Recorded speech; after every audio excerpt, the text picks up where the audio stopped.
नमस्कार, मैं दीपक विशाल और आप देख रहे हैं बिग न्यूज़ 9। चूँकि अब 9 बजने वाला है और आप तमाम इस शो में आप सबका स्वागत है। देखते हैं कि आज क्या है बिहार में खास। आज हम बात करेंगे प्रशांत किशोर की। प्रशांत किशोर जिनको पीके भी कहा जाता है, कुछ दिन पहले जदयू के राष्ट्रीय उपाध्यक्ष भी रहे हैं, साथ ही साथ एक प्रचारक के तौर पर, एक चुनावी रणनीतिकार के तौर पर खुद को स्थापित किए हुए हैं। लेकिन इन दिनों उनका एक कार्यक्रम चल रहा है, जन सुराज, जिसके तहत वो बिहार के तमाम कोने कोने में जा रहे हैं और बिहार के लोगों से मुलाकात कर रहे हैं और अपनी बातों को रख रहे हैं। सवाल ये उठता है कि आखिर इस जन सुराज का मकसद क्या है और ये जन सुराज क्यों हो रहा है। तो आपके जहन में जब ये सवाल आती है तो उसका जवाब मैं बताता हूं कि जन सुराज इसलिए है क्योंकि प्रशांत किशोर बहुत जल्द ही अपनी पार्टी बनाने जा रहे हैं और अपनी पार्टी के तहत एक बार प्रयास किए थे कि राजनीति में पूरी तरह से सक्रिय हों, लेकिन कुछ कारणों से नहीं हो पाए और फिर से अब राजनीति में सक्रिय हो गए हैं, अपनी पार्टी बनाने की ओर अग्रसर हैं।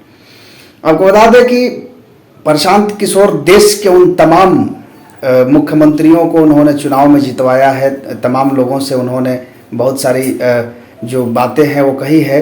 साथ ही साथ अगर हम बात करें कि चाहे वो कांग्रेस हो, बीजेपी हो, आम आदमी पार्टी हो, तृणमूल कांग्रेस हो या जो भी पार्टियां हैं, जेडीयू हो, इन तमाम पार्टियों के लिए प्रचार प्रसार कर चुके हैं, उनके रणनीतिकार रह चुके हैं, अब अपनी पार्टी बना रहे हैं। तो जन सुराज कार्यक्रम में आज का जो कार्यक्रम था उसमें उन्होंने जम करके नीतीश कुमार पर तो लगातार हमलावर रहते ही हैं, लेकिन आज उन्होंने आरजेडी पर हमलावर हुए, तेजस्वी यादव पर हमलावर हुए, लालू यादव पर हमलावर हुए। क्या कहा है उन्होंने? कहा है कि तेजस्वी यादव एमवाई समीकरण यानी कि आरजेडी एमवाई समीकरण की बात करती है, यानी कि मुस्लिम और यादव, लेकिन विकास अगर किसी का हो रहा है तो सिर्फ यादवों का हो रहा है। मुस्लिम समुदाय कोसों दूर है विकास से। 14 मंत्री है बिहार के कैबिनेट में और 14 एक खास वर्ग से हैं और मुसलमान को कुछ नहीं मिला। खास वर्ग यानी कि यादवों की उन्होंने बात कही और लोगों की बात कही, लेकिन साफ तौर से उनका संदेश था कि मुसलमानों को कुछ नहीं मिला। और उन्होंने ये भी कहा कि मिलेगा भी नहीं, क्योंकि लंबे समय से हमेशा से राजनीति करती आई है आरजेडी, मुसलमानों की राजनीति करती है, मुस्लिमों की राजनीति करती आई है, लेकिन हक में मुस्लिम को कुछ नहीं मिलता है। और ये बात उन्होंने काफ़ी जोर दे करके कही है। अब देखना ये होगा कि प्रशांत किशोर कितना प्रभावी हो पाते हैं बिहार की राजनीति में। जन सुराज यात्रा उनका लगातार चल रहा है, अलग अलग जगहों से नीतीश कुमार पर भी वो लगातार हमलावर होते रहे हैं, तेजस्वी यादव पर हमलावर होते रहे हैं। तो आज उसी कड़ी में उन्होंने ये बातें कही है। अब हम चलते हैं कि दूसरी बड़ी खबर क्या है। दूसरी बड़ी खबर ये है कि अभी कल हमने बताया था आपको कि सुशील मोदी कैसे दावा ठोक रहे हैं कि जेडीयू के विधायक हमारे संपर्क में है और कभी भी पार्टी टूट सकती है या विलय हो सकती है। खैर, अब उसकी प्रतिक्रिया आनी शुरू हो गई है। उपेंद्र कुशवाहा ने कल कहा कि बीजेपी के बहुत सारे विधायक हमारे संपर्क में हैं। आज अशोक चौधरी जो बिहार सरकार में मंत्री हैं, नीतीश कुमार के काफ़ी करीबी माने जाते हैं, उन्होंने भी दावा कर दिया है कि बीजेपी के बहुत सारे जो एमएलए हैं, विधायक हैं, वो हमारे संपर्क में हैं और कभी भी पार्टी टूट सकती है। अशोक चौधरी ने यह भी कहा कि मैं एफिडेविट करने को भी तैयार हूं, मेरे से एफिडेविट ले लीजिए कि बीजेपी के विधायक हमारे साथ हैं और कभी भी बीजेपी में भगदड़ हो सकती है। अब मानने को तो यह भी माना जाता है कि ये चुनावी स्टंट है, राजनीतिक स्टेटमेंट है, क्योंकि बीजेपी लगातार हमलावर है तो कुछ भी कहती है, जेडीयू उसके जवाब में कुछ भी कहता है। पर सवाल एक बनता जरूर है कि क्या वाकई में इन दोनों नेताओं के, यानी सुशील मोदी की बात कर रहा हूं मैं, उनकी दावा जो है वो सत्य है अशोक चौधरी या उपेंद्र कुशवाहा जो कह रहे हैं उनकी दावा सत्य है। खैर, देखने वाली बात आगे होगी कि क्या हो सकता है क्या नहीं हो सकता है, लेकिन इन तमाम चीज़ों में एक चीज़ खुल के ज़रूर आता है कि जो जेडीयू के विलय की जो बातें जोर शोर से शुरू हो गई थी उसको लेकर के मैं कुछ थोड़ा बहुत चर्चा करूंगा। हालांकि मैंने बताया था, अब ये है कि जेडीयू का विलय होगा या नहीं होगा।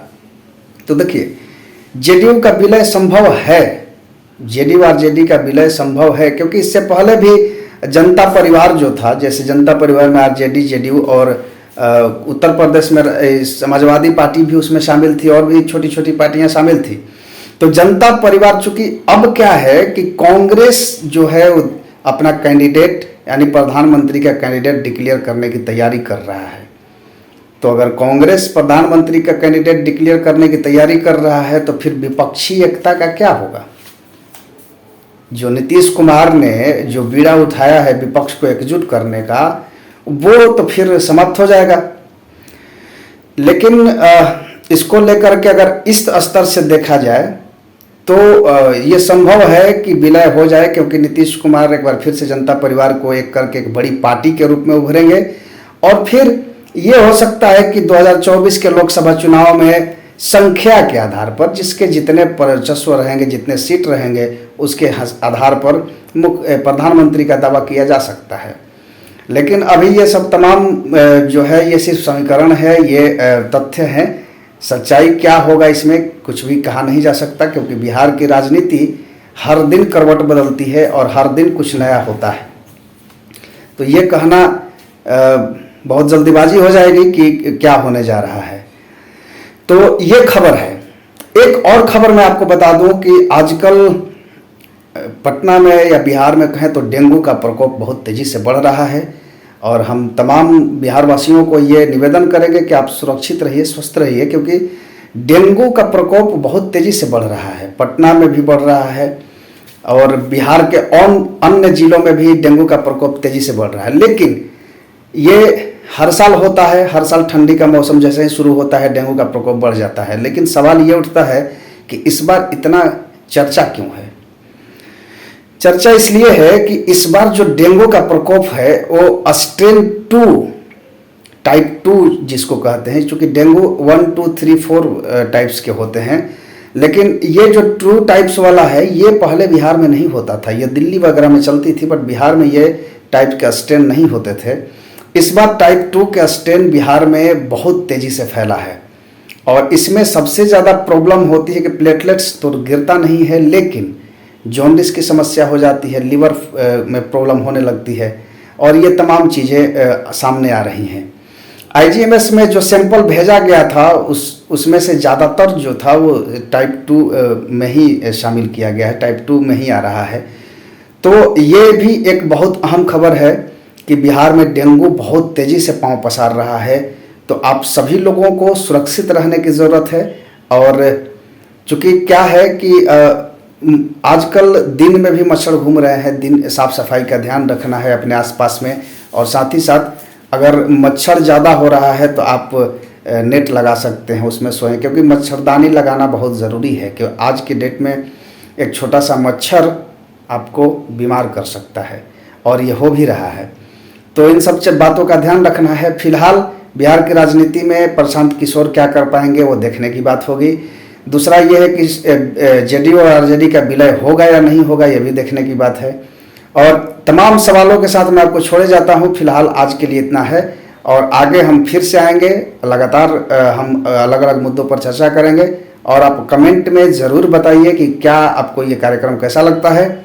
साथ ही साथ अगर आप YouTube पर नए हैं और हमारे चैनल को आपने सब्सक्राइब नहीं किया है तो जल्दी से कर लें। साथ ही साथ फेसबुक पर अगर ये खबर देख रहे हैं तो फेसबुक पर भाई हमारे पेज को फॉलो करें और ज़्यादा से ज़्यादा लोगों में शेयर करें। और हाँ, कमेंट जरूर करके बताएं कि क्या लगता है कि क्या होना है बिहार की राजनीति में और ये कार्यक्रम आपको कैसा लगता है। तब तक दीजिए इजाज़त, नमस्कार।